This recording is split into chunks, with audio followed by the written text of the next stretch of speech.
Thank you, Kathy, for your generous introduction, for your leadership at the United Nations Foundation, and for the absolutely critical work the Foundation is doing to support the ideals and the mission of the United Nations.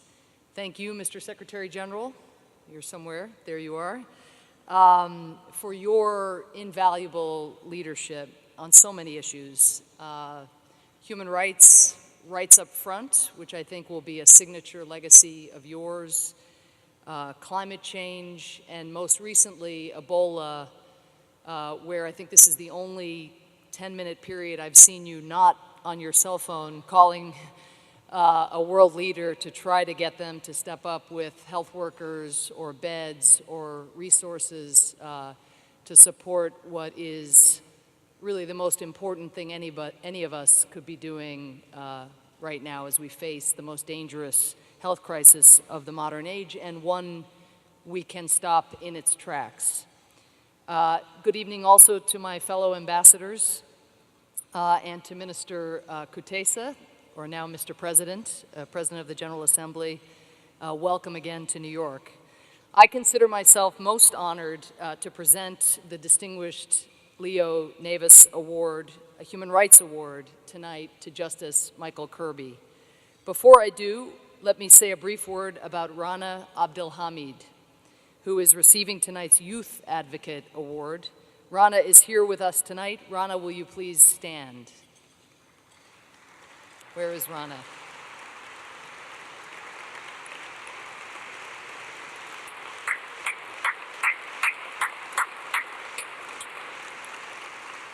So stay standing. Don't sit down yet.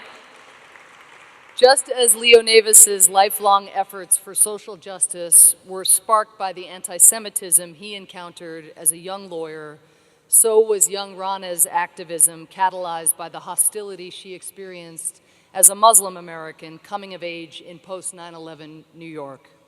The organization she founded is preparing a generation of fellow Muslim women leaders to stand up to violence and repression. Rana, we expect a lifetime of leadership from you. Congratulations, and let's give Rana another round of applause.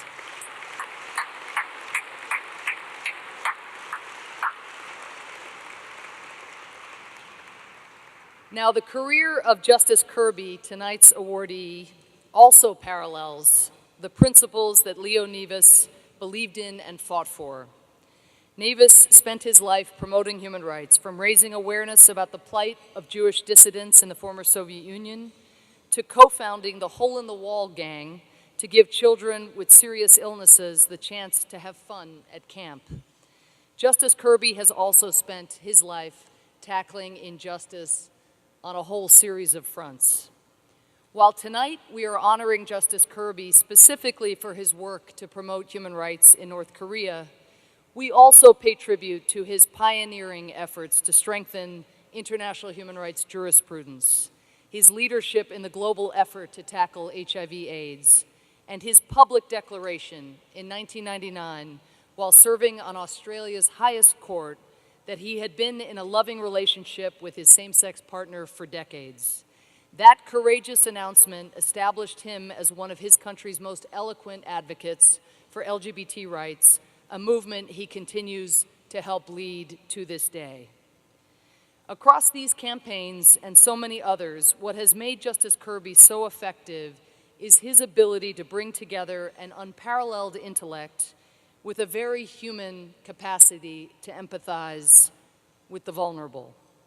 And in no endeavor has this combination been as indispensable as in his leadership of the Commission of Inquiry on Human Rights in the Democratic People's Republic of Korea. Created in March 2013, the Commission was charged with conducting an in-depth investigation of human rights conditions in North Korea.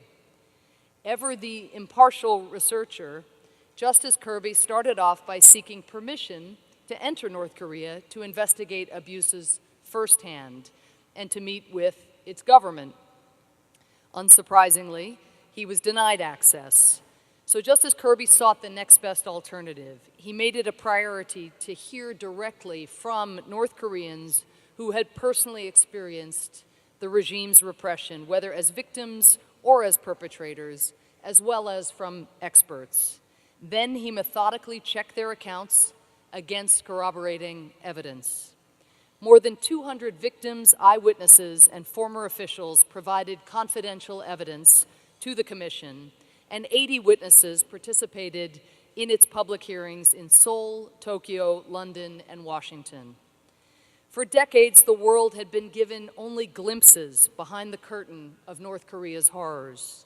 Yet the testimonies shared before the Commission pulled down that curtain. What was revealed was even more disturbing than what we had imagined. The first witness to publicly speak before the Commission was Shin Dong-hyuk, who had been born into a detention camp. He recounted how, as a small child in the camp, he saw a 7-year-old girl stopped for a random inspection. A guard found a few grains of food in the young girl's pocket and asked where they came from. When she said she had found them on the ground, the guard said, "That's not the way I taught you."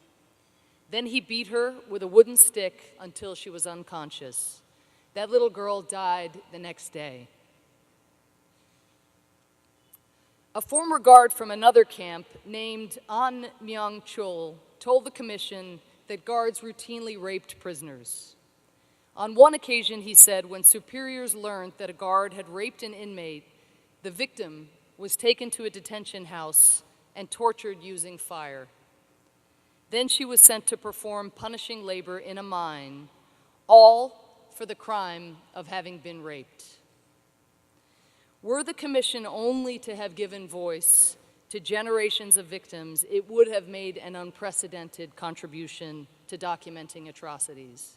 But under Justice Kirby's leadership, the Commission also analyzed similarities across cases, assembling clear evidence that the abuses constitute part of a, quote, systematic, widespread, and grave, end quote, pattern of crimes against humanity. Based on this analysis, the Commission concluded these crimes were driven by, quote, policies established at the highest level of state, end quote. That finding will be essential to eventually holding the perpetrators of these unspeakable crimes accountable. The findings have also forced North Korea to answer difficult questions about its actions and have prodded other countries to ask those difficult questions. Who can defend a system in which it's normal to beat a famished 7-year-old to death for pocketing a few grains of food? What country can partner with a regime that tortures women prisoners for the crime of being raped? The investigation led by Justice Kirby has set a new bar for what the international community should expect from UN bodies, including, but not only, commissions of inquiry. From holding public hearings that give voice and dignity to the victims, to establishing clear lines of accountability, to setting out tough recommendations, Justice Kirby's commission demonstrates how UN bodies can do more than just compile facts. When Justice Kirby presented the report to the UN Human Rights Council, he said, quote, "The findings of the commission are hard to hear, but truthful. Our conclusions are heavy, but inevitable. The recommendations are challenging, but unavoidable." End quote. Since the report's release, Justice Kirby has not gone gently into the night.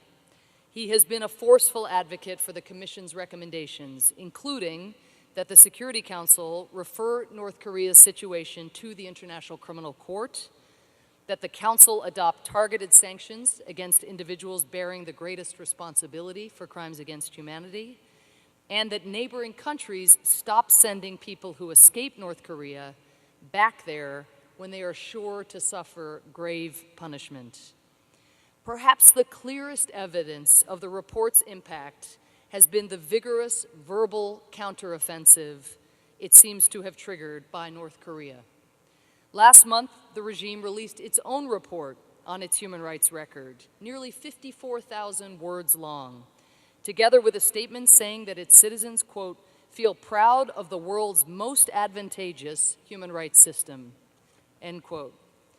Last week, North Korea's representatives circulated a draft resolution at the UN calling for the relevant UN human rights mechanisms to make an unbiased reassessment of the human rights situation in the DPRK in view of the objective facts.